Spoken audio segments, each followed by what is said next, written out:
Bonjour, nous sommes le mercredi 15 février et je vous propose la situation des cultures de laine. Le colza. Les colzas redémarrent plus ou moins rapidement selon les secteurs. La priorité du moment en colza, c'est de réaliser sa pesée. Cette pesée va permettre de mesurer l'azote absorbé depuis le semis et aussi de prévoir la dose d'azote à apporter sur le colza au printemps. Pour le moment, il est encore un peu tôt pour réaliser le premier apport d'azote.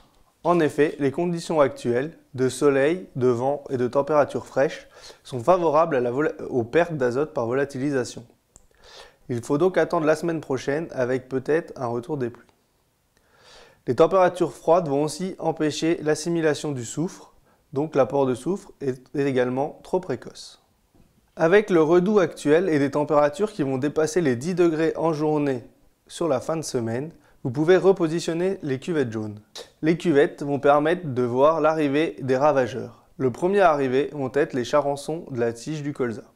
Le blé. La culture de blé redémarre lentement avec le redout. Il est encore un peu tôt pour désherber. De plus, les conditions actuelles, avec une faible hygrométrie et du vent, ne sont pas favorables à la réussite du désherbage. Le désherbage reste quand même la première intervention à réaliser une fois que les conditions seront meilleures.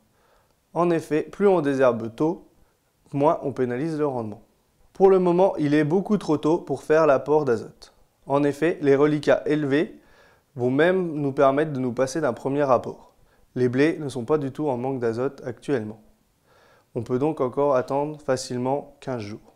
En résumé, sur le blé, pour le moment, aucune intervention n'est à réaliser. Les escourgeons. Quelques phytos ont été observés sur des désherbages tardifs de novembre ou décembre sur les escourgeons. Il faudra donc voir le redémarrage des cultures au printemps pour pouvoir évaluer les dégâts. Des carences en manganèse sont également observées dans les sols sableux.